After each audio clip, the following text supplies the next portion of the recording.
No, I felt it today when, what was I showing? Is that The head pressure thing. Yeah, the head pressure. We always called it 2-on-1, or it's like a Russian 2-on-1. Yeah. Yeah. But then you Yeah, dude, I felt his whole jaw. He's got this pressure he puts on your jaw, dude. Right here. We're gonna do it to Cozy. He always drives forward like that. So I'm gonna crush him with it. the story I want to ask real quick. Rarick told me. Rarick, when he found out, I think he might have been there one of the times and realized that we've talked a bit before. Yeah. And he got stoked because he loves it. Like all this hard-nosed mentality. Like he's all about that. Yeah. And it works. He goes and he says, he's like, hey, he's like, you got to understand what that guy is. He's like, that dude like broke his jaw during the middle of the race and finished. What was that event? Yeah. No, I was at Moncton, I believe, up in Canada. And I don't know. Was that last year, that I was racing and struggle bus was happening and I'm riding around whatever place and ended up augering myself like down a straightaway, just cross-threaded like fourth gear wide open literally on a 450 and just impaled myself bad, down a straightaway and dislocated my jaw, knocked myself stupid, split my chin open. That's where I had scars from. Broke my ribs and broke my foot. I broke a couple, I think 3 ribs and broke like 2 metatarpals or metacarpals, whatever they call them in your foot, like the big long bones. And remember climbing myself back to the bike, and I found my way back to the pits because I knocked myself half stupid. I found my truck and I'm sitting there like drooling, blood coming everywhere, all down my shirt and everywhere. I split my chin wide open. You see the bone in my chin. And the team manager comes back and he's like, you all right? I don't know, dude. And he's like, well, we'll get you cleaned up and, you'll sit out the next moto. I'm like, no, you get me cleaned up. Just get the bike ready. I'll be good to go next moto. He's like, oh, you're not riding the next moto. I said, no, I'm not asking you. I'm telling you, I'm riding the next moto. And he's like, no, you're not. I said, yes, I am. No, we can't have you ride like that. I said, or you can have me ride like that, and I'm gonna ride like that. And so he was like, we had a little pissing match back and forth. We're still buddies, Yeah. So, but it was funny. If he hears the story, he'll be laughing. Had a little pissing match back and forth. Long story short, I got my way. We duct taped my face back together, and my jaw stayed out of place. My ribs were still broke, and my foot was still broke. And I went back to the line and raced the whole second moto. And I don't remember what place I got, to be honest with you, but it wasn't bad. I almost think I got like third or something stupid. And just again, the mind over matter thing. If you don't mind, it doesn't matter. Like, I don't mind riding around with a broken foot. It's not going to get any worse. It's broken. At this point, I got to go to the doctor regardless. Same with my ribs. Like, it's not going to get any worse. But looking back in retrospect, it probably could have, because they could have punctured a lung potentially. Yeah. But my head, that wasn't going to get any worse. My jaw, that wasn't going to get any worse. So, well, I'm out of the country. Regardless, I got to fly home like this. If I can fly home like this, I can go ride another moto and suck it up for 30 more minutes of my life, or whatever, 35 more minutes of my life, and at least make some more money, and I don't know, go ride my dirt bike. So I did that, and that was a pretty funny story. People like that story. And then to add to that story, which Seth probably doesn't know, so we go home, go to the doctor on Monday. Yep, you broke this, that, and the other. Your jaw's out of place. Put my jaw back in place. Sean Moffenbayer was staying with me at the time. And I said, okay, well, let's go ride. I had a track in the backyard. Okay, let's train. He's like, what are you, stupid? This is on like Tuesday or Wednesday. That's that very next, like, couple days later. He's like, what are you, stupid? I said, no, like, I'm fine. No, you got a broken foot, broken ribs, dislocated jaw, and you got stitches in your face, on your chin. Yeah. No, you're not going to ride. I said, I am going to ride. It's my house. You're not going to tell me what I'm going to do in my house. I'm going to go ride. So we went out. We rode. Well, I chose that day to try and do a jump on the track that I've never done, like, ever. I had the track, for 2 years or whatever, and there's one jump, big double, or we had the option to go around the lip and then hit the next jump and work on whatever, right? And there was like a a little ditch that ran across the track, across the property, and I go, I think if I come around there and not let off, and hit this thing in about third gear wide open, I'm pretty sure I can jump across the low spot, like the ditch, and get to the other side of this ditch. And mind you, it's like down a hill and everything. So I come around, we're mid-moto, like doing whatever, another 30-something minute moto. I don't know how many minutes it was in, regardless. I had the bright idea to jump this thing mid-moto. Came up short. Back wheel landed like on the edge, like just kind of clipped it and just ejected myself like into the bushes, into the brush and everything. Sean sees like a cloud of dust and pulls over. I'm laying in the weeds just going, just moaning. He's like, couldn't help but start laughing. Like, dude, what is wrong with you? As I came, got my breath back and stuff because my ribs are broken. We're laughing, and I'm trying not to laugh because it hurts so bad, And I'm like, dude, oh, well, should I finish the moto? Should I finish or should I just be done? He's like, you're an idiot, dude. Like, just please stop for the week. Like, you're not getting anything out of riding right now. Yeah, you might be right. I should probably put this thing back on the stand for the day. Oh my god! I'm pretty sure we called it a day at that point, or a week for that matter. I just went to the next race and suffered through the next race. So you finished the season? Yeah. Oh my god! Why wouldn't you? If I raced last week with it freshly broke, I could race next week with it. Right?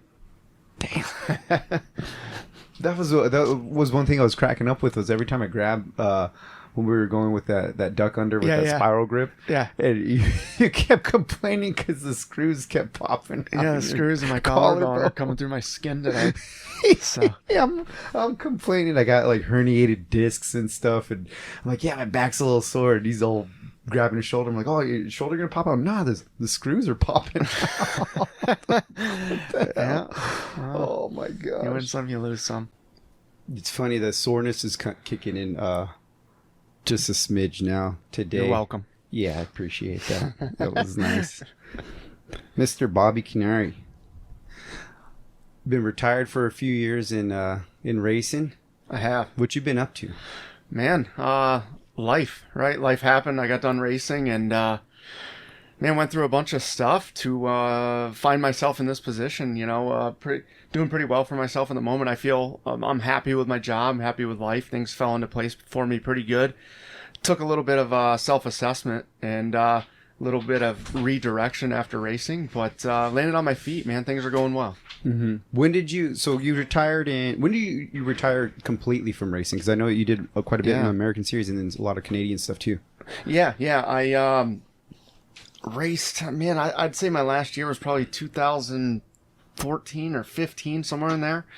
And was doing the US thing, the European thing in the off season, the Canadian thing, just all year. I remember racing 42 of the 52 weeks of a year. Jeez. And even on those off weekends, I would find a way to a local race at that. So it was a full-time thing for me, man. That's your job, right? You're there to make money, and that's how you progress is to just keep racing. You sit neutral, you miss a season, you end up regressing and not moving forward. The way I saw it, I wanted to keep racing every week, even if it was a local race. Yeah, I wanted the break, but I wanted to succeed more than I wanted a break. I knew that was a short career. Eventually I was going to have a break. And, when everything was done, I kind of knew in my head when I was done, I was going to be done. Mm-hmm. I wasn't going to race local races in plus 30 or whatever. And, stringing along and try to pretend to still live the dream. I wanted to be done. And yeah, I miss it every day, but that was, the way I was going to attack that. So I tried to make the most out of it while I could. Yeah. So that's a hell of a grind. Yeah. 40 plus weekends of racing a year. Yeah. I mean, that's, you hear a lot of riders talk about it today where they feel like they're on the bike too much, putting too much time in and whatnot, and Yeah. it's a lot of risk. I mean, you're risking yourself every time you're on the bike. So I hear one side of it, and then I hear the Well, then old pick school another guys. job. Like I don't know what to tell you. That's what you picked to do. And if you're not going to do it, someone else is going to do it, and then you're going to have the excuse. That guy's not, as to why he got the result on the weekend, and he was, a tenth faster. Well, that's why is that? Because he was willing to put in that one extra day, and maybe race one extra weekend a year. And you see that in people's racecraft. I feel like now, watching it from the outside looking in, I know it's the whole generation has just really flipped over from my generation. I was at the tail end of a pretty good generation, and it seemed everyone had that same kind of bulldog mentality, and now people pick and choose what races it seems that they want to do and what series they want to do for that matter. And then they come back, and there's always the excuse, even from the announcers, oh, well, he hasn't raced all outdoors or all supercross or whatever it is, and he's coming in, and he's still just trying to get back acclimated. Well, why is that? I mean, they pay you X amount of dollars to go race a motorcycle for them. That's pretty well unacceptable. I see it, as a written contract agreement, right? You're going to do this and that, and you say this is your job. How is that justifiable? I got to come to work every day. You work at Walmart, you got to go to work every day. It doesn't matter where you work, you got to go to work every day. Why? Because you race a dirt bike, you think you're different or special? That's really not the case. It's a professional sport. I understand that, but any professional sport at that matter, baseball players play almost year round now, and when they're not doing that, they're training or cross training or whatever, and they're making 20 times more than the best guy in our sport, and that's a little bit of the difference there. Yeah, to be at the top. I mean, I think the point that you made with, if you don't do it, someone else is going to do it. Yeah, that's the essence of competition, regardless. Because I like to rest. I think Absolutely. Rest is good. I think we all like it. But at the same time, your desire to get the most out of yourself has to be larger than your desire to rest, I would assume. If you're being competitive. Yeah, if you're a competitive person, man, it's always that demon in the back of your mind is what you didn't do, and what you should have done or could have done, and you can fake the funk and put on the front to everyone else, but in the back of your mind, 30 minutes into a moto, you still got 4 or 5 minutes left with 2 laps. What you did or didn't do to get yourself through that when you got someone, dogging you or you're dogging someone to, get whatever that next position is. That's a difference maker, and if you settle during the week and you say, oh, I didn't need to race on an off week or, do this or that series, you don't really have that fight in you as much. And some people say, oh, well, if you race too much, you kind of lose that edge. Well, no, I find that, to each his own, but I find that to be the opposite. You know where you're supposed to be, and if you do it the right way, you train hard enough the right way, you know what to expect out of yourself, and that there is no excuse as to any other result, other than what you expect to be, whether it's top 10 or top 5 or winning, whatever that is. You got to fight that own demon in your head at 30 minutes into a moto. And I never like arguing with myself, trying to push myself on a Sunday or Saturday, whatever the race was, right? I wanted to know I did what I did, and this is the easy day. This is what you get to show off, the work that you did, and embarrass the next guy, when you pass them 30 minutes in and go, yeah, you're faster than me for 30 minutes, but I made up 4 seconds on you, in one lap, with your tongue in your spokes, and, you were faster than me all moto, except for when it counted. So is that something, looking back, what did you have, if you were to assess yourself, because I've spent some time with you, yeah, and you're definitely intense, which I dig that. I think that's why we get along. But if you had to assess yourself as far as riding, were you like a beautiful technique? Were you just a hammerhead, or no? How would you assess yourself? I had a lot of people call me meathead, right? And I think that was a pretty good way of putting it. I had minimal technique, but I had will and desire and work ethic, and for that matter, discipline. I held myself accountable for everything I did, whether it was good or bad. I would own it. I felt like a lot of teams I had a, what I say, 13, 14 year career. That's double the length of most people in that profession, riding for real teams the whole way through that. And, yeah, I didn't win, but I did get 3 podiums by the end of my career just by, putting my head down. But, it wasn't by technique. It was just pure work ethic. And I, was easy to work with because I'd tell you, no, it wasn't a bike. The bike was good. That was all on me. I need to do something better. I'll figure it out and let you know and see what I can do for you next moto or next weekend, whatever it is.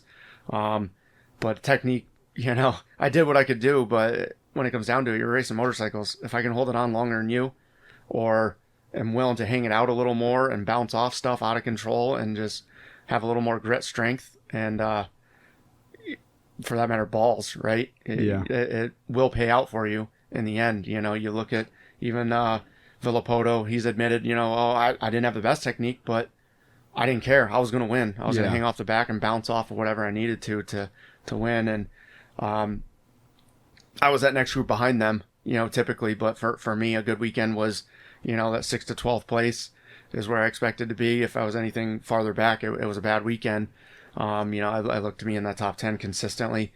And to find myself in that, I had to ride that way, and bounce off stuff. I didn't have that technique, but I put in the work knowing I could ride that way and work out and be strong enough to hang on in bad situations. So yeah, so if you have the willpower, you definitely need the physicality to understand do it some justice. Absolutely, understand your technique and what you actually are.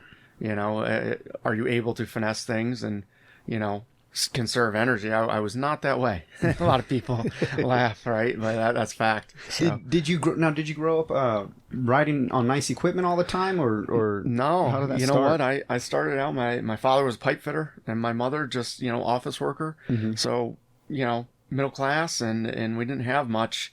They gave up everything for me to race. That being said, sometimes it was minimal, with the bikes and whatever, and I just tried to make it work. It was never an excuse. I had the opportunity to go out there and perform.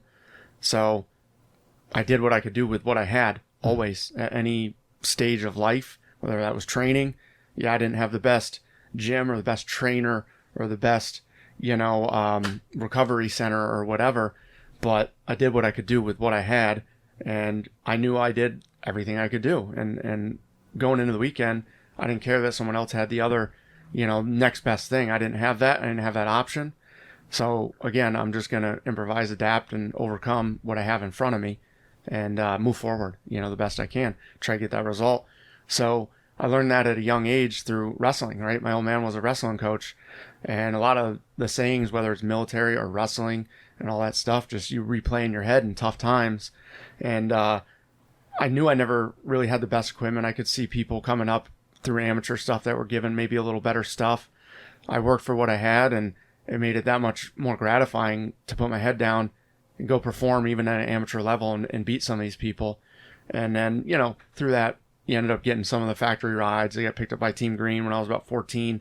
Obviously, at that point, I started getting better equipment, better bikes. Suzuki picked me up, with Brock Hepler and Davey Millsaps when we were kids. Brought me up through the ranks. At that point, I started getting better equipment. Really wasn't out in California though. I was a new East Coast guy from New York, so it was I was kind of removed from the scene. So to go out there and start to be around that stuff, I started to learn even at a young age how to test and what was right and wrong, and got pointed in a little better direction, and that seemed to help. So. Damn. So about 14 years old, you said the Team Green ride came in, and then how long did you take that all the way up to when you turned pro, or how long? Yeah, so Team Green, last? I rode for them for about 1 year. It was me, Kyle Chisholm, James Stewart on the 80s, right? It was pretty cool little group. I had a pretty elite 80 group growing up, cool on dudes, 85s. Man. And then next year it was me, Brock Hepler, Davey Millsaps, and I can't remember who else. Kyle Partridge, a handful of us raced, for Suzuki, and they ended up bringing me up through the last couple of years of amateur and mini program right into, the professional ranks. Went right into that Moto World Suzuki team with Andrew Short and David Pingree, and it was really cool for me my first year to kind of get thrown in there, because that was right when Andrew Short, it clicked for him, and he was getting podiums and starting to win races and things of that nature. And to be around that and see that success was really cool. At the same time, Pingree was a generation really right before me that I looked up to, as I was an 80 kid, an amateur. When, David Pingree, he's winning races and ride for Factory KTM at the time. I looked up to him, and it was really cool to say, oh my gosh, I made it. I'm on the same team as David Pingree and Andrew Short. Yeah. That was a pretty cool thing for me.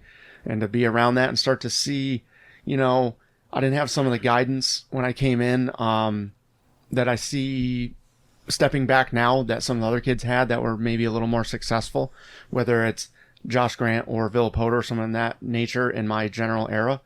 So I had to kind of figure out the hard way by trial and error, being around that stuff, seeing what I didn't do or didn't know, and starting to implement that and go, oh, well, I thought I knew everything. I'm 17 years old, right? I know everything by then. And start to go, maybe I don't, but I thought I was going to come in and just start crushing top fives or podiums even, You think you're that good at that point, winning every amateur race there is to win. And hit the struggle bus pretty hard my first year.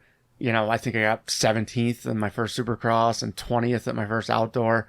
And I was like, wow, this is a different deal here. Yeah. By the end of the year, I was getting top 10s, but it took a lot of reevaluating and redirecting to get to that point pretty quickly. Luckily, your amateur or your rookie year, that would have been like 03, 04? 03? Yeah. Okay. Many moons ago. Yeah. Yeah. That's 20 years ago. I know. Isn't that crazy? That is nuts, man. Yep. Dang. And then, so coming in, what's that? To go from winning, having success, or being one of the top guys, and then you go into the pros.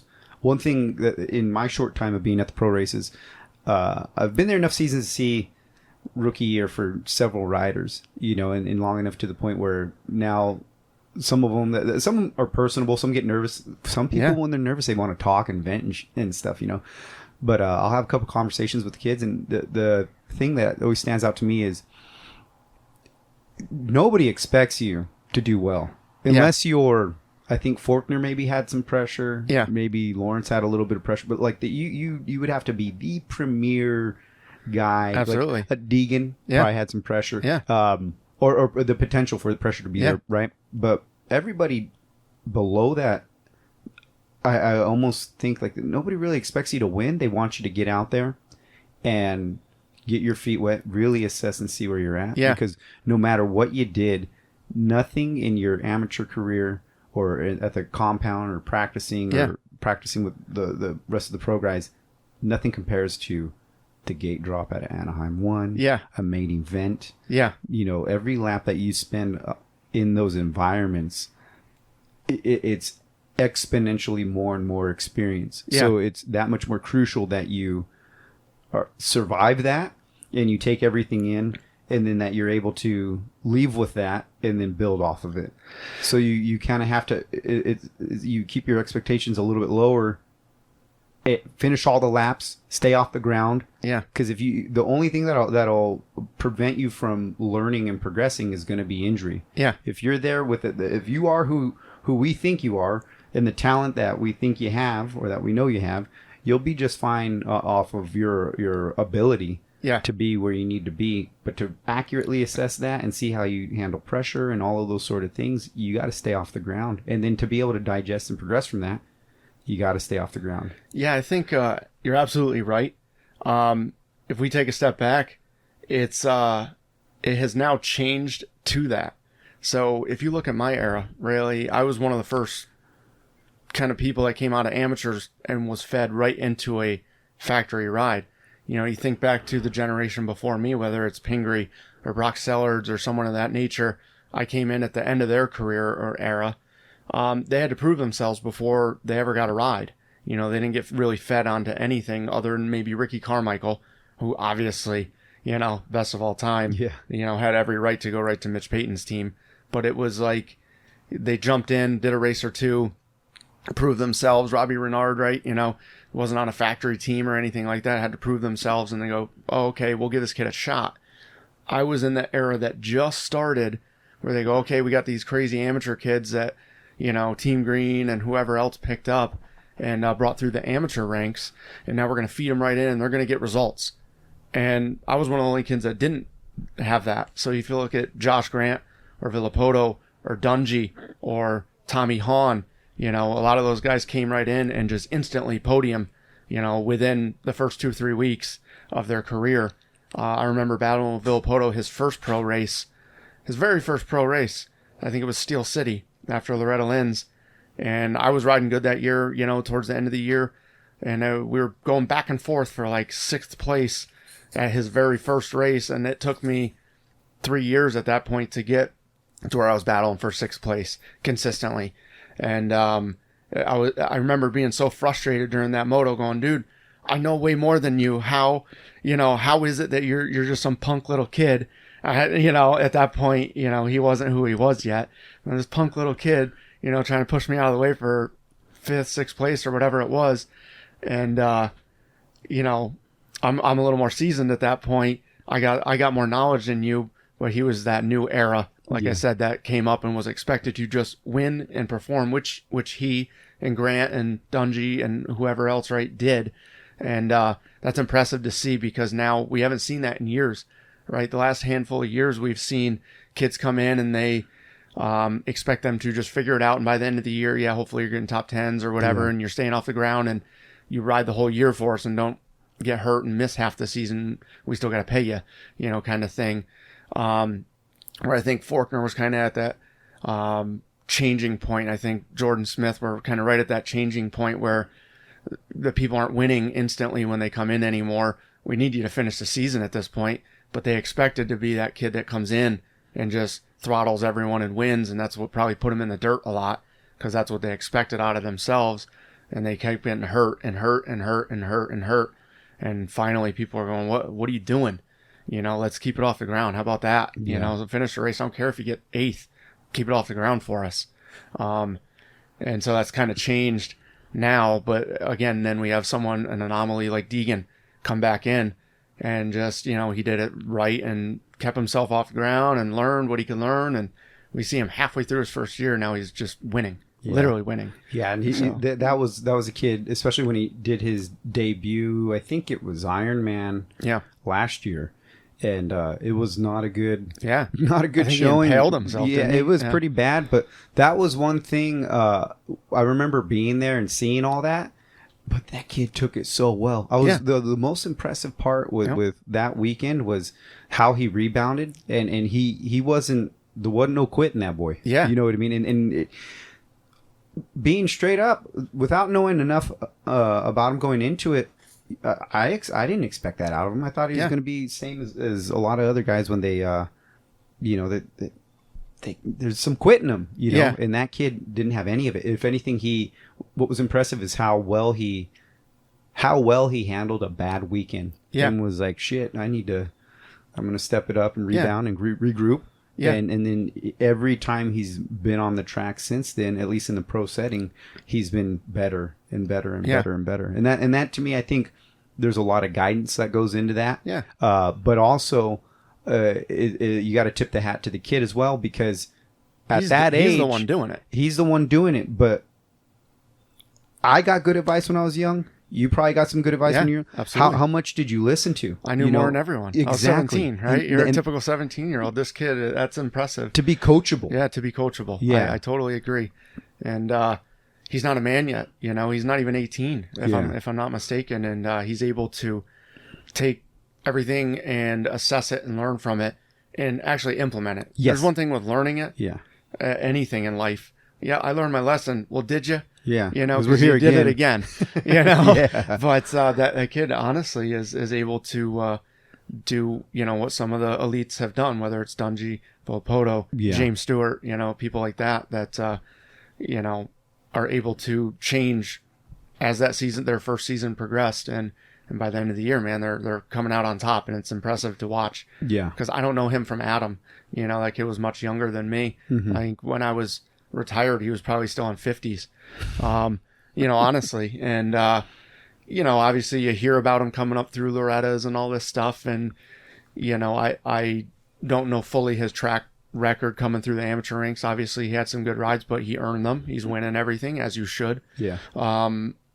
as you're getting these rides and stuff, he was performing, and he didn't get handed anything. You got to earn that stuff, and he's had help along the way. But again, he is the one doing the work. He is 17 years old. Yeah. I know what I thought and what I processed at 17, and to see what he's doing at 17, I think is extremely impressive. Yeah. I think that it's funny because a lot of people that were in that circumstance and can reflect back on that they went through that firsthand. Yeah. I think that's what you see, that contrast. Yeah. Where man, I was kind of a numbnuts at that age. You Yeah. know what I mean? Absolutely. And then you see it in him. You're like, he's so damn like mature on the bike as far as his progression. Yeah. You know, and that's something exciting to see because you never know what's going to happen with that. You know, I mean, when Jet started out, he had a lot of speed, and then I think it was Anaheim.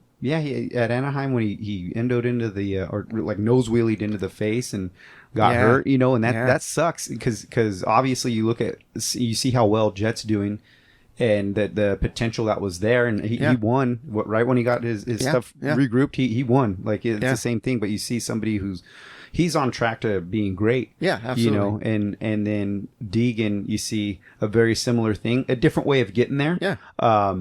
But you know what's funny is he's kind of what we had touched on a minute ago. He knows what works for him. He knows his riding style or riding type. He's okay, we'll fix and tweak a few things over the years here as bikes change and sport changes, but he's able to already accept the way he rides and not let other people tell him, oh, you're bouncing off stuff, don't do that, because he's making it work for him, and he just doesn't let off, as opposed to, say, like Jet Lawrence, who's phenomenal technique, but yet they're still able to run the same type of lap time in general, right, give or take a few tenths.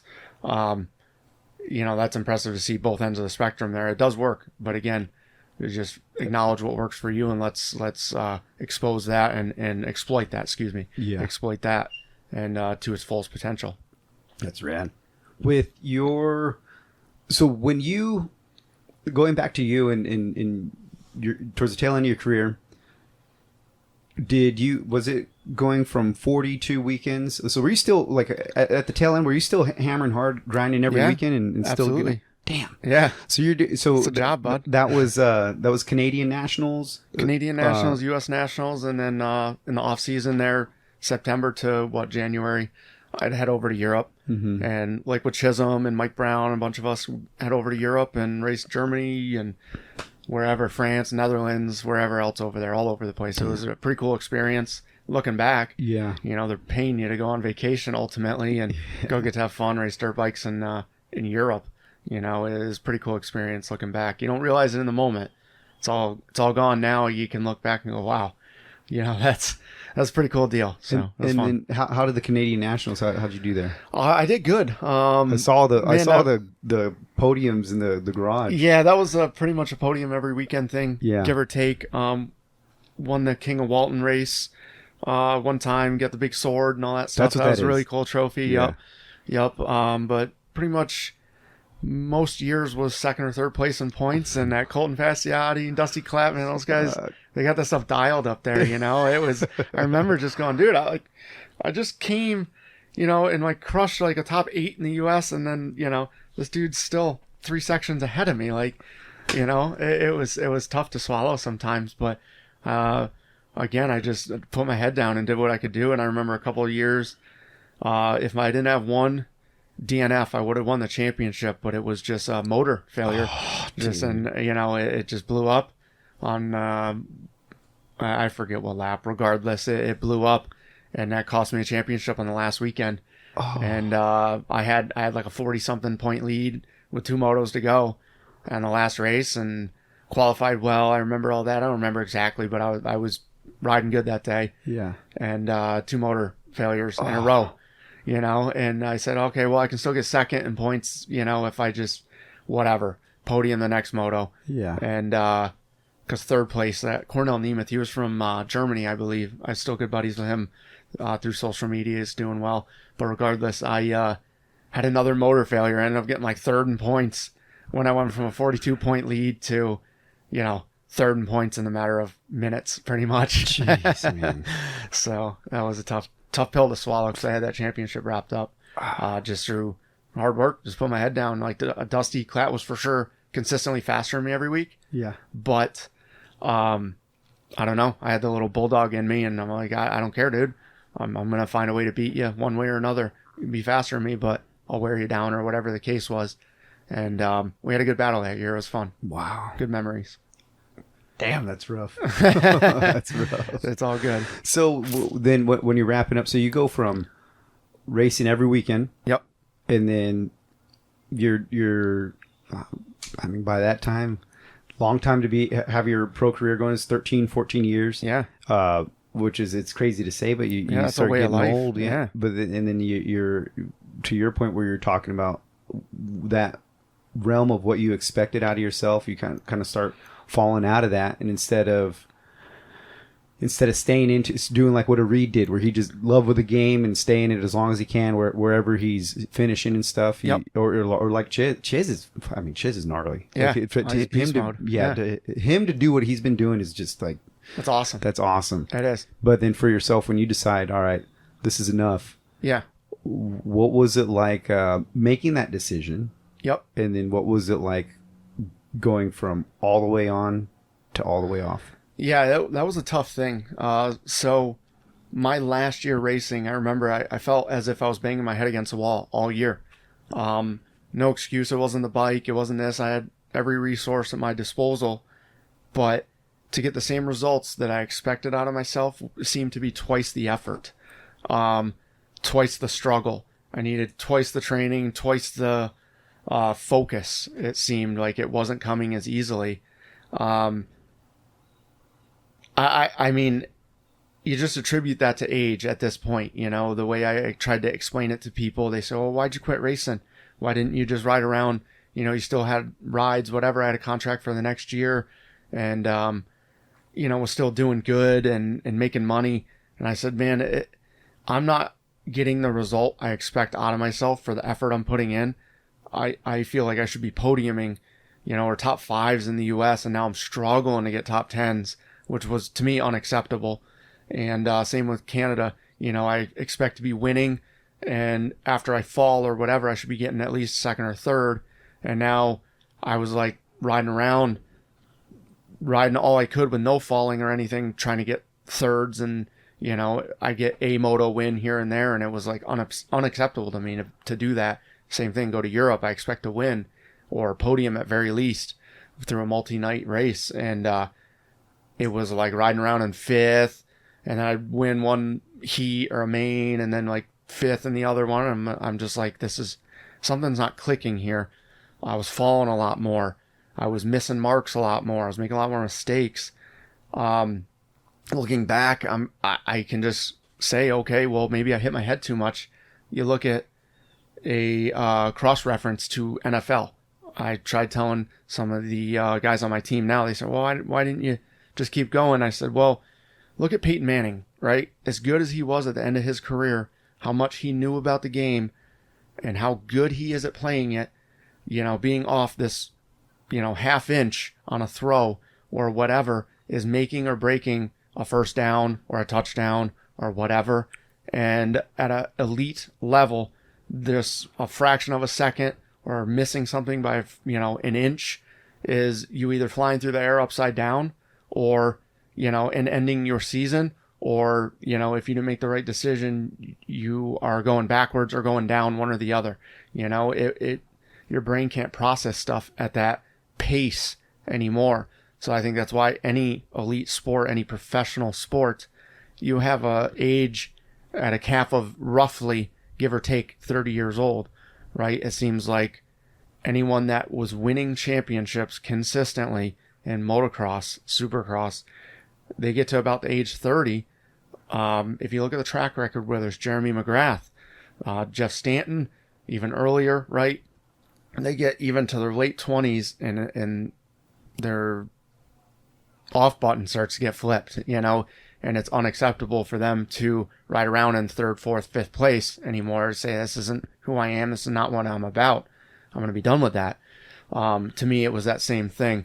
I said, this is too hard at this point. Like there's a new era. There's a couple things that I'm not comfortable doing on a bike anymore. At that point I had 2 children, and people are starting to wheel tap and manual this crazy stuff, which kids do now. And I'm like, I'm not willing to do that, man. Like to ride around for, if that's the difference from 10th to 12th and like living or dying at this point and breaking my neck, I'm not willing to do that.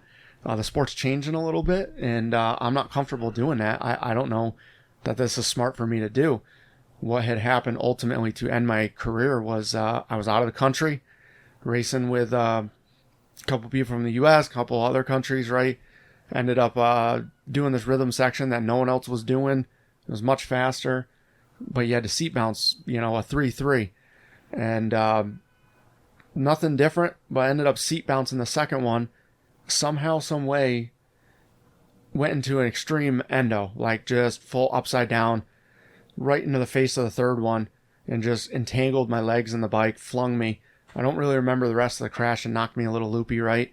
Ended up breaking, bending the plate in my collarbone, breaking 3 ribs, breaking my hip, breaking my femur, tearing my ACL, cutting myself wide open on my leg, dislocated my femur from my hip. My femur came out of my hip and out around and was in my back. And I remember laying there and, realized I was about 30 years old then. And I started to know the end was coming in my career.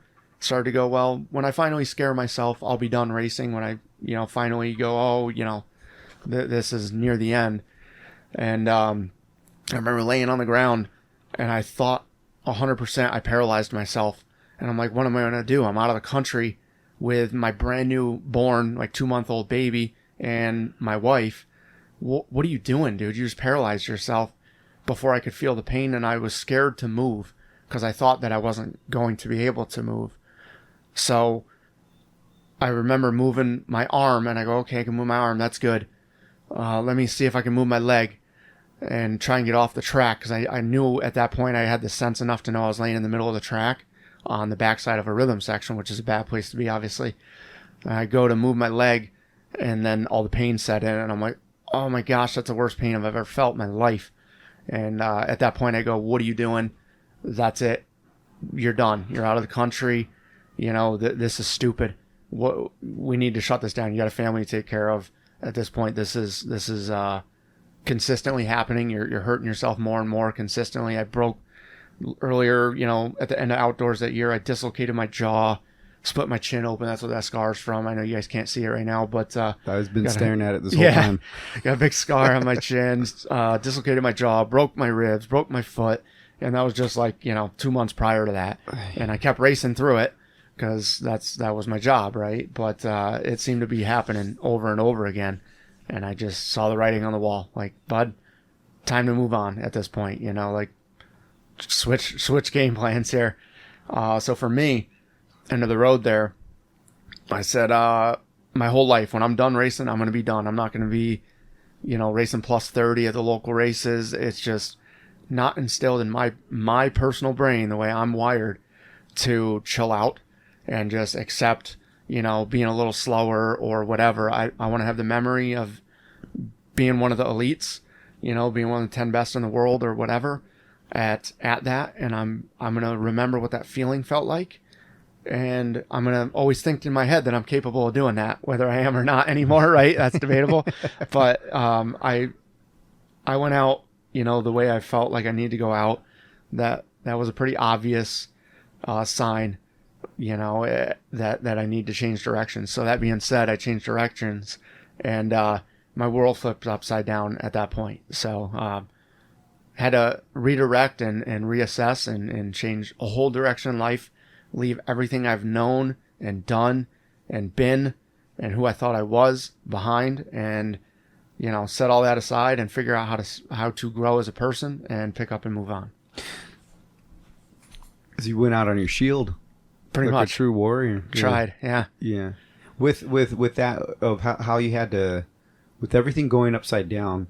And not getting too deep into it, but whatever you're comfortable to, if there's somebody else that there's going to be a lot of people that go through that. Yeah, absolutely. In this sport, because it's the nature of the beast, and also in different aspects or stuff in life, you know, a lot of people encounter that. With what you're willing to share or touch on that, what were some of the growing pains and some of the realizations, introspection and stuff that you had to overcome? You know, racing is interesting. I know you and I kind of talked about it the other night, so I'll elaborate on that conversation. It was a pretty cool conversation. I said, you know, racing is great, gives you everything, right? Self-confidence. It's an independent sport, so you do it yourself. Yes, you have help along the way, but it's not a team sport. It's an independent sport. If you win or you podium or whatever, that's on you, and that's your success to own. At the same time, there's minimal room for failure in that. That being said, the industry itself is a small industry, and people within that industry tend to stay in that industry because that's what they know. You know, this is the whole life. All I've ever done since I was 4 years old is race dirt bikes. These are the only people I know. I didn't go to high school. I went to Loretta Lynn's. You know what I mean? And those are the people that I interacted with my whole life. If I left the sport, I didn't have a single friend, you know? So to decide, hey, I'm done racing, I'm going to pick up and move on to something totally different. I'm not that I'm going to shun the industry because it was good to me and I respect it. But at the same time, I realize what it is. You're easily replaceable, right? The minute I'm out the door, well, who's going to fill Kiniry's spot? You know, we need a new rider. And that is what it is. And it's that way in life, in any position. So to pick up and move on was hard. I had a drastic change in the sense that my whole life flipped upside down. I had no more friends. Ultimately, the way of traveling and seeing the world, which I didn't realize what you had at the time, is now gone. The luxury life and just getting out of town. You don't realize what a luxury that is when you're racing. It's almost inconvenient. Like, oh, geez, I gotta fly all the way to California this week. You know, yeah, I'd rather be home where it's, you know, with my family. It's snowing and miserable here, you know, but it's 90 and sunny in California. Oh, what a bummer, right? You got to go out there, be inconvenienced to go get paid to go race a dirt bike. You don't realize that till it's gone. And then I stepped away, kind of. A lot of things happened at once, right? So left my whole life, everything I knew. Realized, I'll be honest with everyone, like I didn't finish school, right? I went to Loretta Lynn's, but I was racing nationals when I was 17. The homeschool thing, we did that for a while, but I was too busy training. I was too busy riding. Like, we didn't make time for it. It wasn't a priority for me. I knew I'd rather be training and stuff, so I didn't have a high school diploma even. I'm like, okay, well, you can't get a job without a high school diploma. How am I going to fix that problem? Well, I was bedded up, you know, couldn't walk because of my hip and stuff. I found a program through one of the high schools. They give you a proper diploma. You got to attend that. And I said, oh, well, no one's going to do that for me. I got to go and do that. My wife at the time had, you know, kind of helped find that for me and help me through that little hurdle. And then I started to be able to walk. Well, what can I do? Well, you know, I got this contact, you know, through, you know, acquaintances or family members or whatever. Maybe you can go work for this person for a little bit till you're able to walk and function. You can sit down here and work on, you know, parts or whatever. I'm like, okay. So I went and did that. Once I could walk properly, I said, okay, well, what's next? You know, I had a couple buddies that told me to come get into the state. You know, they have state jobs and, you know, with Department of Corrections, which is prison, right? And I said, oh, okay, you know, that sounds like pretty cool, right? You know, they pay well, got good benefits. All right, I got a family. Let me go do that. Well, it takes a year and a half to get into, so I went and did heavy highway bridge construction from a racing buddy. His father, you know, was a big superintendent in a heavy highway bridge construction company. That's a lot different than racing dirt bikes. You go run a jackhammer for 12 hours a day up on a bridge that's 100 degrees, you know, up on the bridge, it's like 130. And there's no excuses. You got a jackhammer all day with a 100-pound jackhammer. Dude, I'm only a 150-pound dude. You know what I mean? Like, that was You're was big tough. now. You're big. You're 171. I'm 171. Yeah, I'm huge, bro. For those listening, I'm looking at an absolute specimen of a man right now. Not in a fruity way, but the dude's jacked. So, In the jackhammer comment, I think I've seen a couple kid at the Nationals come in claiming they're riding a jackhammer in 100 degrees. yeah. I beg to differ. I'm sure that's a little easier. I'm sure riding the, something that's not, set up quite right is still easier than running a real jackhammer on a bridge for a day. But life flipped upside down. Being that I was working so much, I was about a 7-day-a-week job. Mm-hmm. We had kids and stuff. Long story short, marriage didn't end up working out. So racing ended. My marriage ended. My family got split up. A lot of Your body's, you're trying my to body's overcome destroyed at this point. I'm still trying to figure out how to walk again. Mind you, if you're a professional athlete, your whole way of life is fitness. Well, I didn't, have time for fitness anymore because I'm working a real job up on a bridge, doing man's work. So I learned a whole new perspective of life and of what kind of people are out there and what makes the world go round. And it's impressive to see, what people just shun off as people that aren't that smart, how smart they are up working on a bridge. But back to the point here, I lost racing. I lost my way of life with fitness. I lost my wife, lost my family. Kind of everything all fell apart, You don't realize what a good income you have racing dirt bikes, even riding around in the top 10, because you see the next best guy, and then you see Stewart. I was in James Stewart's era, right? Out making X amount of dollars, which is substantially more than you. And you're like, oh, well, I don't make enough. And you don't realize how much you're actually making. You go into the real world, how hard, a couple $100,000 is to make. Like average people don't make that, or let alone $100,000. What middle class is, and I found out that the hard way. That was a pretty good slap in the face. I got done with racing. I mean, you're only gonna pay me how much to work on a bridge and do that all day? That's crazy. So I knew ultimately I had to figure something out. I got into the state. Long story short, I started going into corrections. Right, I got into the Department of Corrections for the New York State. I learned how to be a prison guard. Went to prison for a couple of years. Was sitting in prison, realizing that I'm sitting in prison, innocent on the other side of the bars. I didn't do anything wrong, just to be clear. I'm there being an officer. Yeah. Watching the worst people on earth, literally, people that we remove from society, we put them there because they're menaces. They cannot be in society. They do bad things to people and each other for that matter, and they have to be removed. Well, now I'm stuck in a building full of these people. And I know what I came from and what I'm capable of doing. And this isn't making the most sense to me. Yes, it's a good living. But I know there's more for me out there. What is that? And, I started to progress from there. I said, well, let me achieve a little more. Let me get on the, it's called the CERT team, but, for reference, it's a SWAT team within the prison setting, right? I said, okay, well, let me get in that and it'll be a little more exciting. I'll feel a little more accomplished. I'll broaden my horizons here. Did that. And did it. I felt as if I did it quite well. The people who run it, the lieutenant and sergeant and so on and so forth, obviously took notice to me quite quick and learned to like me. It seems I have a good rapport still with those guys. And man, I thrived in that environment and really started to see a little bit of a change. I saw a pep in my step again. I'm going, okay, I'm good at something again, right? That feels good. Success feels good. Okay, well, I got a stable job now. I got my feet back under me. I got housing. I got time with my kids. Divorce was final at that point. Everything, the dust is starting to settle. Kind of find my way in life. I got good income. I found a way to get benefits and retirement and look at the long term again. Okay. I'm on the CERT team now. What else is there? What's next? What's next on the horizon? Which is typical of a moto guy, right? Like, okay, I got a podium, now I got to win. It's never good enough. Yeah. Your life goal is to get a podium, but then now you want to get second or first. And then it progresses from there. Now I need to win a championship, right? Obviously, and then I got to win 5 of them. So, I think that's just part of the mentality of racers, which is a good problem to have. You're problem solvers. But at the same time, it can be a hindrance.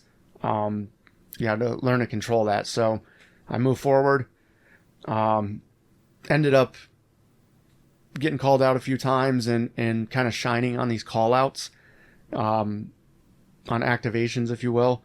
And was able to work with the team that I'm on now just through necessity, right? They needed another body. Hey, they went to a field team. Do you have anyone available that, is kind of a standout that we can have come help us down here at this one scene?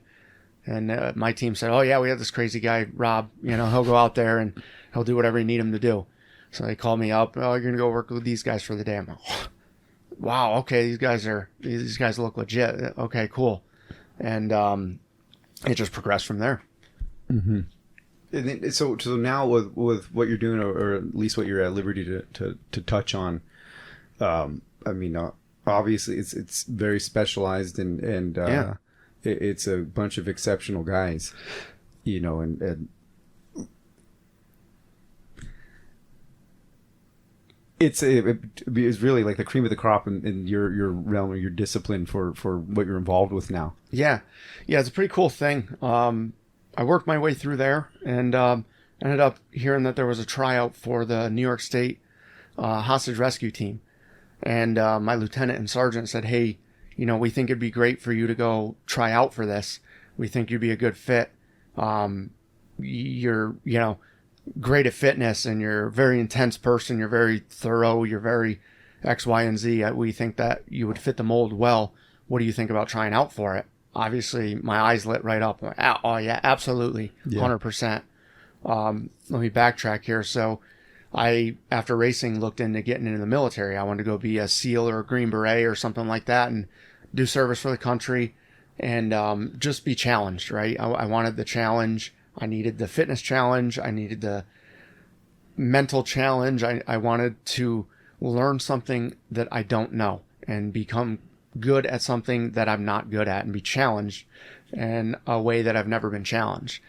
They laughed at me because of all my broken bones and plates and screws and everything, right? They're like, yeah, nice try. Maybe next life, right? So okay, what can I do? Well, you can go be a trooper. I said, I don't really want to write people tickets. Now I know different what they're capable of doing. But in my mind, that's what they did. So I ended up coming this corrections route and then getting fed into this team. Long story short, the opening happened. I applied for it, had a few sponsors sign off on my application and whatever for me, that being lieutenants and sergeants, superiors to me in the prison setting. And, went and did the application process. So it was a tryout, physical fitness, interview, all that fun stuff. Clearly nailed that. Here we sit, right? So did well at that. I felt good about it. At that point, life was kind of changing for me. I felt like a new chapter all at once, man. There was a whole bunch of things that happened. My fitness was starting to come back.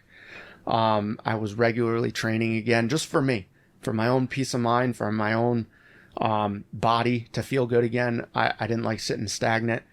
I said, okay, well, that's good. And I met my now wife, and really everything flipped over all at once. I moved to a different location by chance to Albany right before this application happened. This application process happened.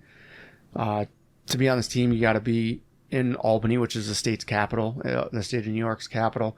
You got to be here to come into the office every day or respond or whatever. This is centrally located. So, well, shoot, man, I just moved down here a couple months ago or whatever, 6 months ago. Perfect. I'm 20 minutes from what is now our office.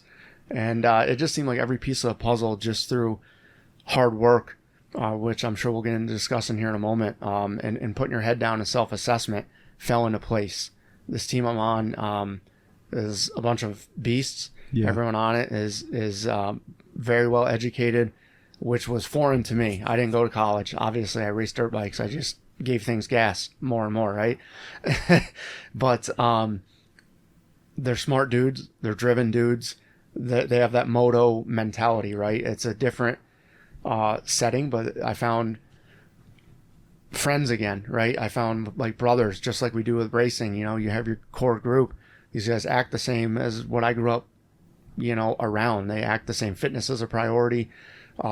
Progress is a priority, whether no matter what aspect it's in, whether it's firearms, DT, which is defensive tactics, wrestling, things of that nature for law enforcement, or chemical agents or PT instructor. It doesn't matter. Everyone has their thing. Drill instructor, all that fun stuff. And we're subject matter experts at everything across the board. And it was cool to go, oh, okay, to get on this team, you have to be willing to subject yourself to failure, which is what racers do every week, right? Yeah. I'm going to go out and I'm going to win. No, you're not. You know what I mean? There's 40 other guys that say the same thing. And failure happens every week, whether it's you falling or you just not performing at an elite level. Well, that hurts, right? Well, to get on this team, there's a very high rate of failure. And what does failure do? Failure hurts, right? So people don't want to try out for extreme things like this because I'm comfortable doing what I'm doing and I'm going to make it work. That'd be cool, but they come up with all these excuses as to why it doesn't work. So when I got here, I had no schools that they require. They require you to go through X, Y, and Z schools. I had none of them. So I had to, in the matter of 1 year, go through Train the Trainer, which is General Topics Instructor School. And you have to be an instructor in all this stuff, not just a attendant to the school and graduate. You have to go through instructor development courses. So you will be an instructor by the end of this course. I had to go through General Topics. I had to go through Chemical Agents Instructor Development School, Firearms Instructor Development School, Defensive Tactics Instructor Development School, First Aid Tac Med, CTS Instructor School, which is Chemical Agent Manufacturer School. We'll leave it at that. Rifle Patrolman School, how to handle rifle, tactically.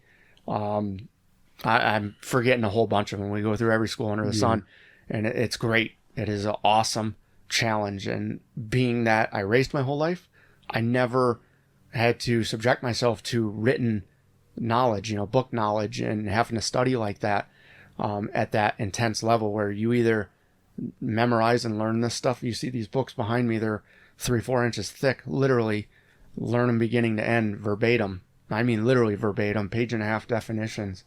And I'm like, I don't know how to do this, but I'm going to try it. And I'm going to, again, work as hard as I possibly can because now I'm challenged. My brain has triggered. Like I'm inspired. I'm getting everything I've ever done in a different aspect, right? I'm getting challenged in a different aspect. I'm going to succeed at this, right? There's no other option. When other people are worried about the failure, I wasn't worried about the failure. I was worried about getting the high score. Yeah. Like that's, I knew I was going to pass. Looking back, there's the worry of it, but I knew, just as we stated earlier, that I did more than anyone there to get myself through these schools because they are a 90% or better score, on a written exam plus your teach backs, which are verbal, stand up in front of the class for an hour or two, depends on what you draw for a teach back to sit in front of people and speak and tell all these parts and pieces or how to do this stuff with firearms or whatever. And it has to be exact. There's no gray area. It's not right. It's wrong, and to study in that manner and figure out how to do that was something I never had to do. And looking back, yes, it was stressful. All these gray hairs on my head came from those schools. I legitimately did not have gray hair on my head prior to going to those schools. But I'm very thankful for that opportunity and the doors that it opened for me just to subject myself to potential failure and get it on this team and then go, hey, if you fail, you're going back to prison. You're obviously going to get made fun of. People are going to have something to say about it in real life because other people don't challenge themselves and they need to justify themselves why they didn't do anything. So they're going to talk you down as to why you put your toe in the water, and you're going to have to hear about it. And I said, I'm not going to hear about it. I'm going to succeed at this. And I did. And here we sit. So I do enjoy my job. I enjoy my teammates and what we do. It's a riot. For what it's worth too, the impact that you get to have, just for people in general, Absolutely. We won't get into it, but just the you guys help make the the world a safer place for sure. Yeah, we try. Do what we can. Yep. That's why it blew me away. I didn't realize, coming out here that this is what was going on, and it's been really cool. And then it gives me a lot of confidence knowing that there's a big chunk of safety in this region that depends on you guys, and to have you guys be responsible for that. I got a lot of confidence in y'all. Cool. Yeah, no, it's great. Everybody, and it was really impressive too, because getting to get hands on each other and everything, and and being able to share like kind of a little bit of my background in wrestling and whatnot. It was neat because no matter how jacked the guy was, no matter how imposing any of these guys are, they're very studious. They're eager to learn. They're the enthusiasm to put in work and get better. That's that environment. Like I get why you love being here, because it's your peers, you're everybody's eventually going to permeate into each other to where you're as good as your environment. If you put yourself in bad environments long enough, it's going to bring out the worst in you. If you put yourself in good environments, it's going to bring out the best in you. Absolutely. And when you have a bunch of guys that want to get after it. Absolutely. No, it was a good change. I sat there in prison and I'm like, this isn't good. As you said, the environment, the people you're around, I said, this isn't good.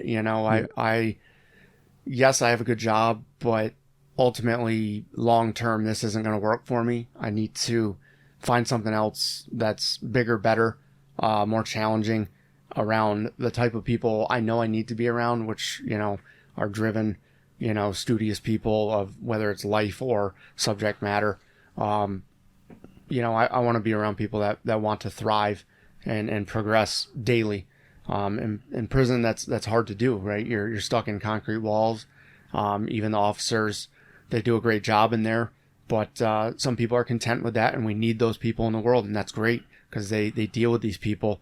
But I for myself wanted more out of my job. I didn't want to have to be miserable going to work every day. And for me, some people enjoy it there. I did not.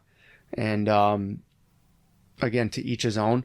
I said I can't be miserable every day. I know there's the ability to be happy at work every day. Again, I was happy when I raced every day.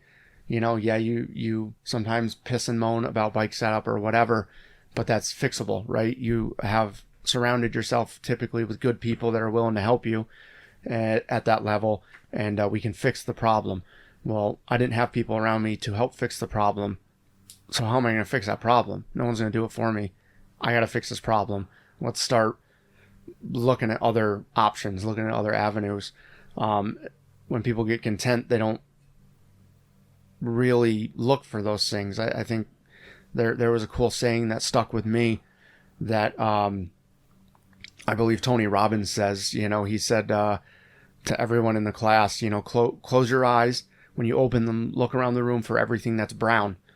Okay, once you are done looking around the room for everything that's brown, close your eyes. All right, tell me everything you saw that was red. Well, you didn't see anything, right? Because that's not what you were looking for. So now open your eyes, look around, see everything in the room that's red. Look at all the things that you missed. So to me, I really took that to heart, something of that nature. As simple as that is, what you look for, you'll find. Well, I'm looking for success. It was my thing. Even after getting knocked all the way down, I lost my career, I lost my family, I lost the house, I lost everything, right? I'm at rock bottom. Who's going to fix this problem? There's no one that's going to fix this problem for me. People are easily apt to help hold you down because it makes them look better, right? And not that anyone was trying to put their thumb down on me, but you go through divorce and that's a hard thing, right? I felt like the odds were stacked against me. I had no education at that point, and I was injured, and you could come up with every excuse. Or you can flip the script and go, good, now I have nothing to lose, and what am I going to do about it? Let me see how far I can progress, how high I can climb this ladder and come out on top, because now I got a real challenge. Okay, yeah, job's a challenge, racing is a challenge, but now it's not a joke. Now it's real life. Now it's income, it's survival, it's taking care of my kids. More importantly, how am I going to fix this problem and make sure they're taken care of? One, if something happens to me, and just day to day for that matter. Let me figure this out. Okay, sit back and start to be honest with yourself, self-assess with yourself, which I think, is a hard thing for people to do. If you look at racing, people in that industry are very good at self-assessing on a motorcycle. You know what you did right or wrong on a dirt bike, and you're able to be honest with yourself typically if you're a successful racer and say, yeah, I was good at this, I did this bad, let me fix it for next week. Can you do that in real life though? That's why I want guys to be able to potentially take away after racing and say, look, dude, you're more than capable of assessing life afterwards and not just being stuck in, I love the moto industry and to each his own, but to me, to walk away from that, yes, it was hard, but I think for me, it was the best thing. I still love it. I watch it every week, but I didn't want to be a rep for me personally, because that was my whole life. I still would have been miserable being a rep, a team manager, or a trainer, because I would have still in my head been like, oh, I should be out there. I should still be competing. I still have it in me, blah, blah, blah, blah, blah. So I just tried to, again, eliminate that option in my head and just remove myself from that situation and start over again. So people, if you are able to self-assess, even at rock bottom, go, okay, let's be honest with myself. What do I need to do? People want to go the easy route. Okay, well, to me, the easier route would have been get back in the racing industry.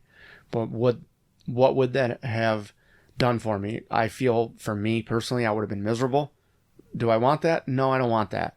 Well, why don't you want that? Well, because my kids are my priority at that point. I'm done racing. I don't want to be miserable around my kids.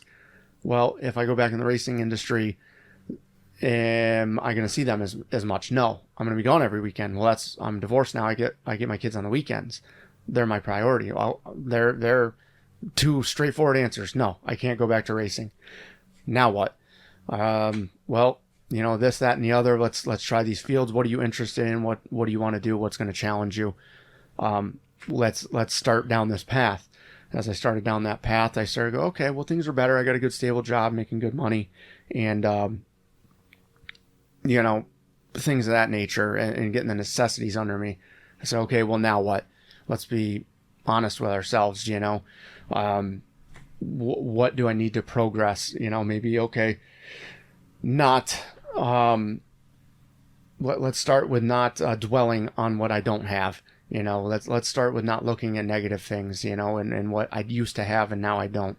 And let's progress from there. Got that to where that wasn't a thought on a daily basis of, how can I get this stuff back? Because it's not coming back. You're in a new stage of life here.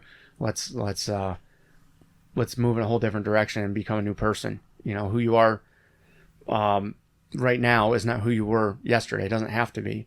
People change.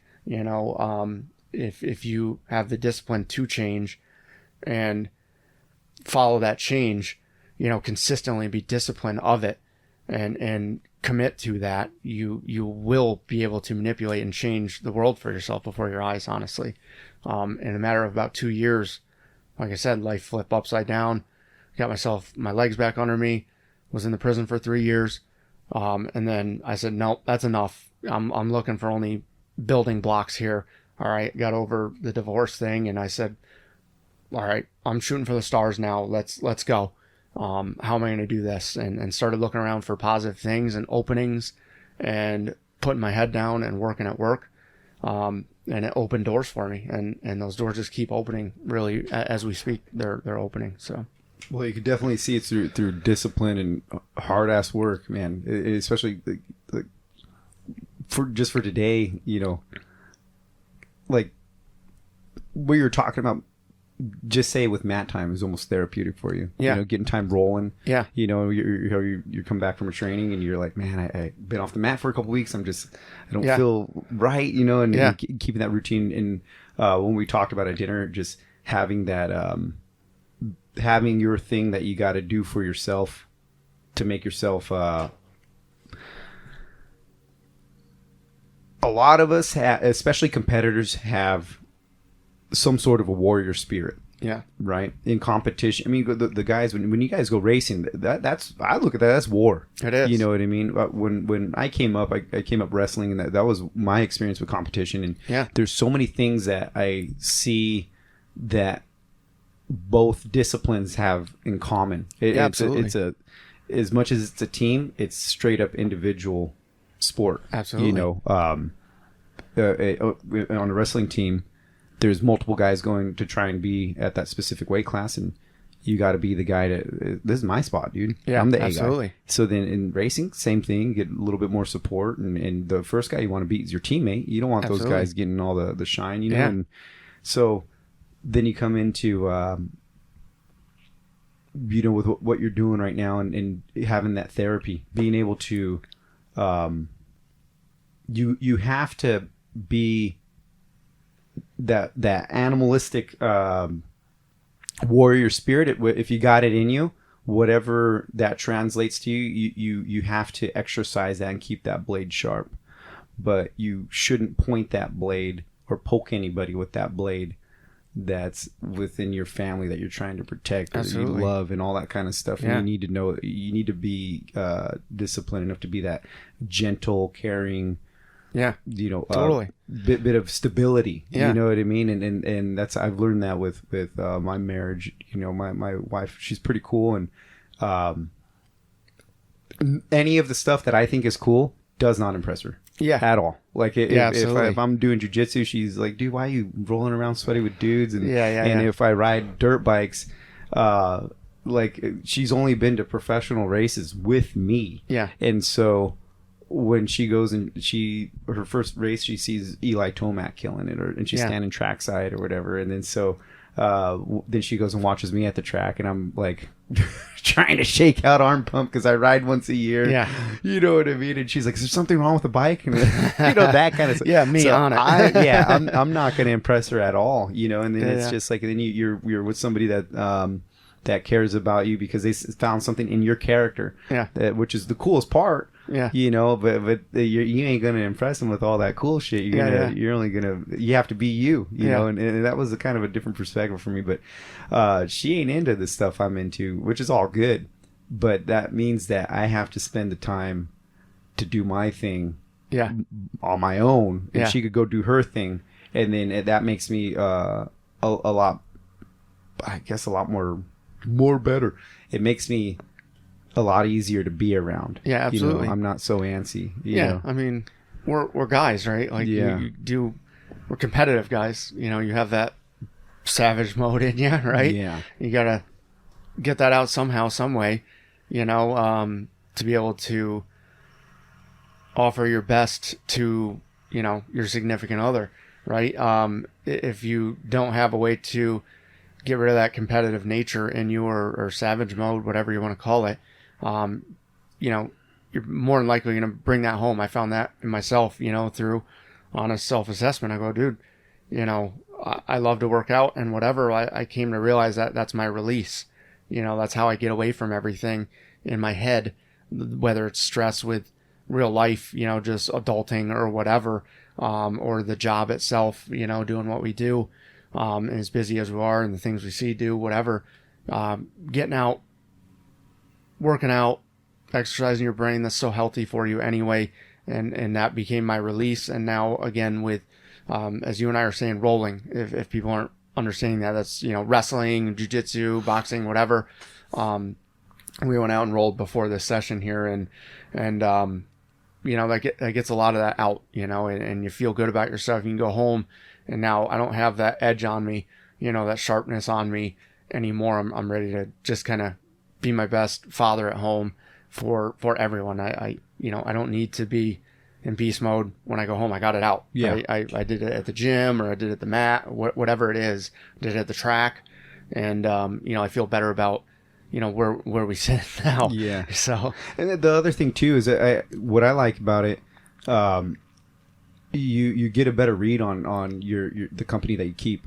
Yeah. Right. If you put hands on each other, we could talk about everything we want all day. I could talk shit till I'm blue in the face, but when you get a hold of me, you're gonna figure out if I'm full of it or not. You know? Absolutely. And then so it's just like you go and you learn, like, okay, this guy here's got a lot of heart, or some guys they're very technically versed, but they break easy. Yeah. There's other guys that they're not technically versed, but they will die trying. Yeah. And you learn to respect the hell out of those guys, and then you throw them a couple bones and teach them something, and right. that's potential right there. Yeah. But it's something very respectable. Absolutely. And I recommend anybody that's listening, if you take a jiu-jitsu class, or if you have kids, put them in wrestling, or if you are a kid, get into wrestling, and it'll teach you a lot about yourself, a lot about self-discipline, and self-discipline. Accountability. I mean, the stuff I got away from wrestling. My father was a wrestling coach, so even racing my whole life, I was around wrestling, and man, some of the sayings I learned in wrestling practice as a child, like as a literally single-digit age kid, 8 years old or whatever, stuck with me my whole life. I use them today when you and me are wrestling, like, the mind tires before the body. Yeah. If you think of military guys that get stuck out in the jungle or whatever for days on end, or the desert with no food, no drinks.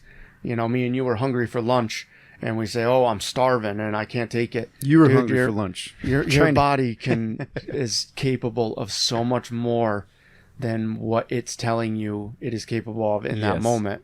So whether it's racing or whatever, or life itself, when it kicks you down, I'm tired, man. That's just beat me in the dirt.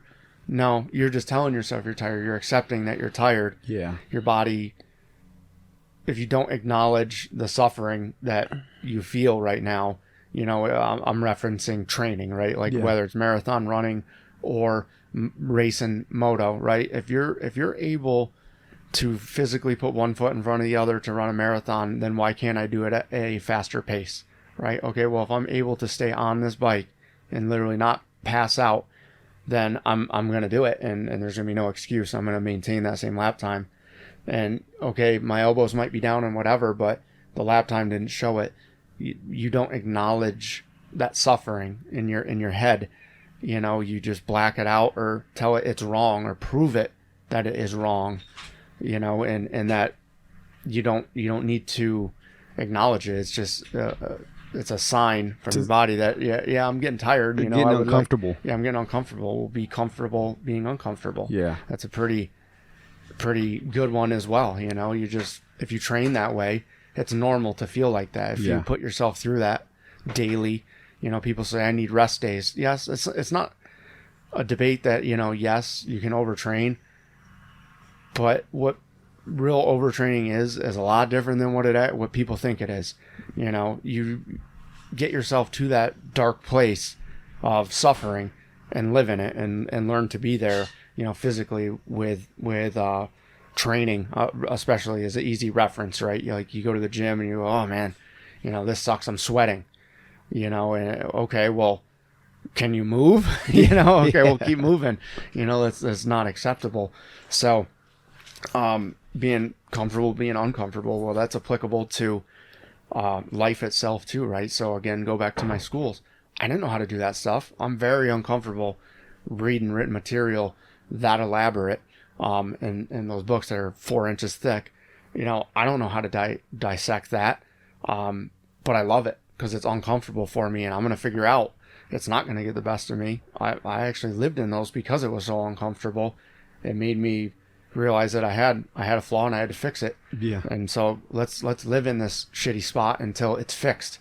Well, training's the same way, right? Well, let's live in this shitty spot and learn to embrace being miserable and suffering. So that feeling is normal. When I feel it on Sunday or Saturday at the race, and all I feel is, my arms or my legs are tired and gassed, but I know I just talked myself through it on Thursday or Wednesday or Tuesday or any other day that you rode or trained all week, then, well, I know I can talk myself through it. I know I can put it out of my head and learn to put it out of your head. Again, with real life, same thing, man. Like, life sucks. Life's cruel. It's not going to go away. There's only one way to fix it, and that's you do it. The suffering is real. Everyone suffers. That's the point. Who can overcome the suffering? People are depressed. Don't be depressed. Well, that's not that easy, right? People feel suffering. Well, you've decided to acknowledge something that is suffering, don't acknowledge it or find a way around it or live in it, and then figure out why is that suffering and how can I fix that issue, and get out of this suffering or depression, and I know it's a real thing. They talk to us a lot about it here, obviously with mental health and whatever. And I've learned a lot about it, and actually, been able to kind of dissect some of the stuff I've taught myself through in life with failure, whether it's racing or injury or, career ending, and life changing, that you don't need to live in that moment. That doesn't need to be who you are. So again, that suffering, if you let it get the best of you, well, then you're a quitter, or, you are weak. You show fade every week in a moto. If we're talking about moto, well, that guy's fast, but he gets tired every week. So it doesn't matter, well, you can change that, right? By mental mindset. You don't even got to physically be in better shape. How about just be a man mentally, right? It's fact, though. I mean, it's true. Like, let's toughen up. And the more times you put yourself there and stick it out, it's gonna. If you don't let it beat you, it's definitely gonna make you stronger. Absolutely. And that's I think that's something with the duration of putting yourself through stuff like that, or like what we're talking about with some of the training. Yeah. The repetition of doing it over and over and over. How come. If you're in this position or you have this position on a person and they try to escape or get away from you or they counter you, you're already anticipating your natural movement or your reflex is to get to the next advantageous position. Yeah. And that's only going to come from doing that same movement over and over and over Absolutely. and over and over. Yeah. And again, being comfortable, being uncomfortable. If you go back, what was the point I was going to make back to racing? That same thing, whether it's wrestling, boxing, jiu-jitsu, it doesn't matter, or riding dirt bikes. If you don't just know how to do things, right? Like speaking right now, you didn't just know how to speak. You had to learn how to do this. So riding dirt bikes, right? People want to get better. They ask, how to get better? Figure out what you're bad at. Keep doing it. Exploit the things you're good at. You told me the same thing with wrestling and rolling out on the mat. So we'll figure out what you're good at, figure out what you're bad at, and let's exploit the good things and fix the bad things and just do them until they're normal and natural. Okay, well, going through whoops, right? That's a hard thing to do on a dirt bike. Only one way to learn how to do it, and that's to go do it and do it and do it and do it and do it. Yes, there's little tricks and nuances to it. But until those become second nature, because you've done it so many times, you learn to walk, right? People don't just know how to walk. Babies, they figure it out through watching other people, things of that nature. Again, that's applicable to anything in life, in my opinion.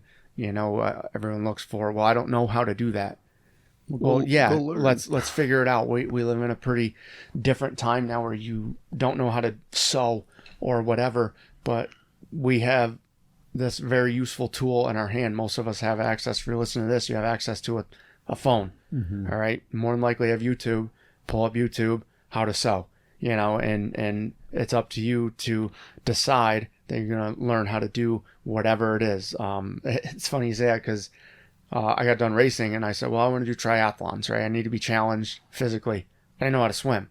I could bike with the best of them, right? I could run with the best of them. Well, I didn't know how to, I knew how to swim like doggy paddle and not drown.